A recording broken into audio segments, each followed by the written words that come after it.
Halo teman-teman, balik lagi di channel saya, Niau Immanuel, dan kali ini saya akan membuat video lanjutan yang sebelumnya teori sastra strukturalisme, dan kali ini saya akan membuat 10 teori sastra. Ya memang ini tidak sedetail yang sebelumnya, ya saya tidak bilang sebelumnya detail, tapi saya akan mencoba 10 ini, tapi maaf banget kalau nggak detail ya, karena bakal panjang banget kalau 10 terus detail gitu. Ya yang penting itulah 10, oke? Oke, tentu saja yang pertama adalah teori strukturalisme. Teori ini tuh sebenarnya untuk mengkaji karya sastra itu dibangun karena struktur-struktur yang ada. Nah, strukturnya itu ada yang pertama itu ada intrinsik yang ada di dalam sebuah sastra dan ekstrinsik yang di luar sastra, seperti itu teman-teman. Nah, contoh dari teori ini itu seperti mengkaji hubungan antara tema dan plot cerita, hubungan antara tokoh dan latar ceritanya, seperti jadi mencari hubungan antara unsur intrinsik ya sesama unsur intrinsik, atau mencari hubungan unsur-unsur ekstrinsik, atau digabungkan mencari hubungan antara unsur intrinsik dan unsur ekstrinsiknya, seperti itu. Kedua adalah teori feminisme. Nah, teori ini itu sebenarnya mengeksplorasi tentang ketidaksetaraan gender yang dialami oleh perempuan. Jadi teori ini mau mengangkat kalau perempuan itu juga bisa gitu, untuk membuat karya sastra. Sebenarnya nggak harus perempuan yang buat, laki-laki pun juga bisa. Yang penting adalah memberdayakan perempuan, membuat perempuan itu setara gitu. Jadi karya sastra yang membuat perempuan itu setara dengan laki-laki, seperti itu. Dengan demikian, pokoknya intinya pada teori ini adalah teori ini mencoba untuk memperdayakan perempuan dalam penulisan dan membaca sastra, seperti itu. Contoh dari teori gender itu seperti yang tadi saya bilang kan, kalau teori ini tuh tujuannya untuk memperdayakan perempuan ya. Berarti contoh dari teorinya adalah lebih ke perempuan itu, seperti perempuan itu dieksploitasi oleh laki-laki.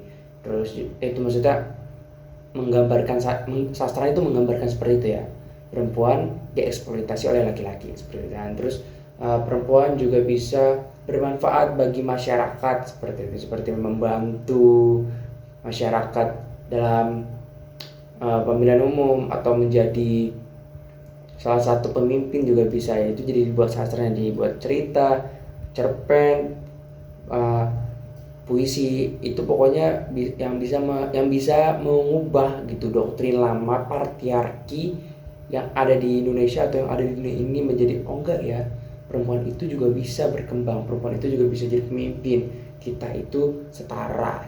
Oke, selanjutnya yang saya akan bahas adalah teori sastra bacanya agak susah. Teori postkolonial sastra. Ya itu, jadi teori ini tuh kaji tentang dampak kolonialisme dan imperialisme. Ya pokoknya dampak kolonialisme terhadap bangsa.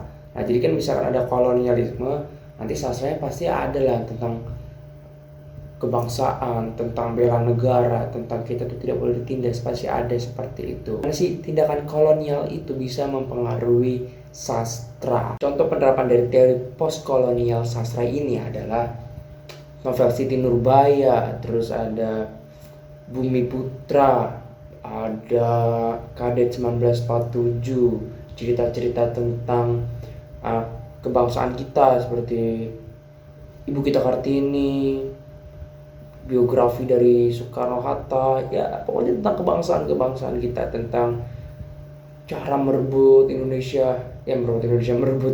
kemerdekaan Indonesia yang direnggut oleh Jepang, Belanda, seperti itulah.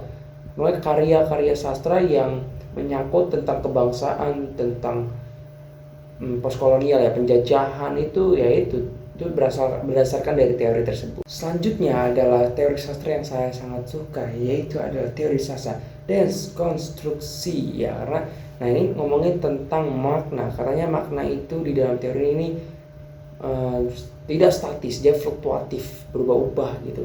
Jadi bisa berubah gitu. Jadi kenapa bisa berubah? Nah di teori inilah dibahas. Nah, misalkan ada sebuah sastra, ya sastra sama gitu, tapi maknanya bisa berubah. Wow, bagaimana caranya? Ya kalian pelajari lebih lanjut lah. Jadi, saya akan memberikan contoh-contohnya aja ya penerapan teori ini gitu. Untuk contohnya sendiri, sebenarnya ini lebih ke teori ini tuh lebih ke kritik sastra, tapi ada kok beberapa novel yang menggunakan sedikit teori ini. Ini adalah beberapa novelnya, saya akan tunjukkan di layar. Ya, seperti itu. Selanjutnya adalah teori Maxim Sastra. Nah, teori ini tuh ngomongin tentang sastra yang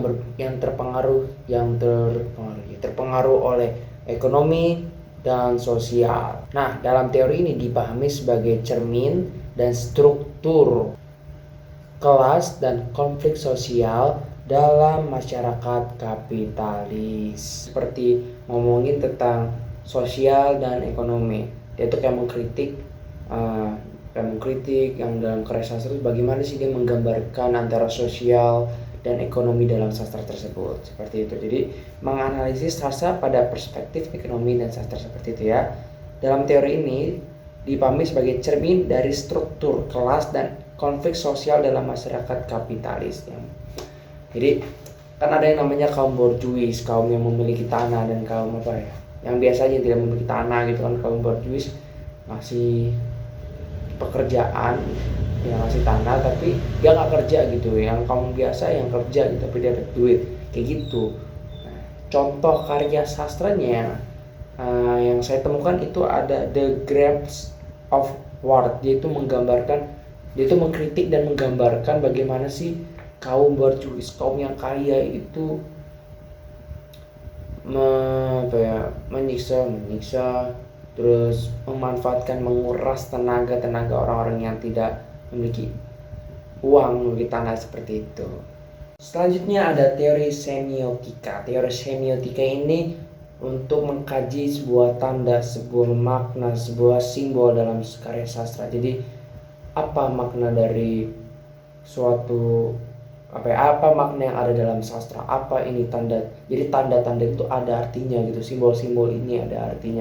Nah, contohnya itu kayak menganalisis sastra gitu, kayak mencari tanda-tanda verbal, non-verbal, dan juga budaya dalam novel tersebut agar bisa mengetahui apa arti dari tanda-tanda itu. Selanjutnya adalah teori sastra ekofeminisme. Nah, ini tuh sama-sama seperti tadi itu yang feminisme tapi ada ekonya. Jadi ada penambahan, jadi ada unsur lingkungannya gitu. Jadi ngomongin tentang lingkungan dan juga feminisme itu sendiri. Contoh karya sastra dari ekofeminisme itu ada novel namanya The Hadamites. Nah, dia ngomongin tentang perempuan dan hutan ya. Perempuan dan hutan ya. Jadi ada sebuah terkaitan tentang Jadi ada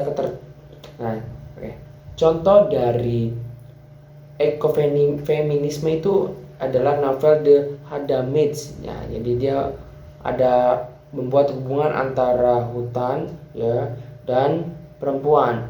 Nah, perempuan yang tidak dihargai dengan hutan yang tidak dihargai juga itu ternyata ada hubungannya gitu. Nah, itu di novel itu tuh dijelaskan seperti itu. Selanjutnya adalah teori intelektual sastra. Teori ini menjelaskan intelektual dan sastranya. Jadi sastranya itu bisa mengkaji intelektual seseorang. Jadi menciptakan pemahaman yang mendalam tentang dunia dan manusia. Dari intelektualitas sastra itu adalah novelnya The Name of the Rose. Kenapa dibilang ini adalah contoh dari intelektual sastra? Karena di dalam novel ini terdapat filsafat, sejarah, dan teologi. Jadi dicampur menjadi satu. Jadi dari beberapa sebutannya itu tiga ilmu itu dijadiin satu di dalam satu novel kayak gitu. Jadi kita bisa tahu wah ini intelektual gitu. Selanjutnya ada teori psikologis sastra. Nah, jadi teori ini tuh mengkaji tentang pembacanya dan juga penulisnya gitu. Jadi sebuah karya sastra tercipta ya karena dari orang yang nulis kan. Nah, jadi orang yang nulis tuh psikologis itu seperti apa gitu. Apakah dia seperti ini jadinya bisa menghasilkan karya sastra yang seperti itu? Apakah dia seperti ini akhirnya bisa membuat karya sastra seperti itu? Dan juga pembacanya gitu, dia kenapa dia mengertinya tuh seperti ini gitu. Apakah sebelumnya ada hal atau peristiwa yang pernah dia lalui dan mempengaruhi psikologisnya seperti itu. Jadi mengkaji psikologis antara pembaca dan yang nulis. Oke, contoh dari psikologis sastra ada The Strangers. Kenapa begitu? Jadi di dalam di dalam novel itu tokohnya dia kayak mengkaji psikologis orang gitu dan juga dirinya seperti itu. Jadi kayak hal apa sih yang bisa mempengaruhi psikologisnya, itu di novel itu dijelaskan seperti apa. Jadi kalian bisa membaca, kalau kalian tertarik dengan ini, kalian bisa membaca The Stranger gitu. Oke, teori sastra sosiologi. Ya, kenapa begitu? Jadi teori ini ngomongin tentang karya sastra itu ya terinspirasi dari kehidupan kita sehari-hari. Kita mungkin lagi makan, lagi mandi, ada aja hal yang bisa dikaji, ada aja hal yang bisa menjadi inspirasi dalam pembuatan ya sastra itu dalam sosiologi kayak gitu. Contohnya terlalu banyak sih sebenarnya. Puisi ya itu kan bisa aja dari kehidupan sehari-hari, kehidupan cintanya dia ya, kehidupan dia di rumah, kehidupan tentang broken home-nya dia gitu. Jadi banyak contohnya.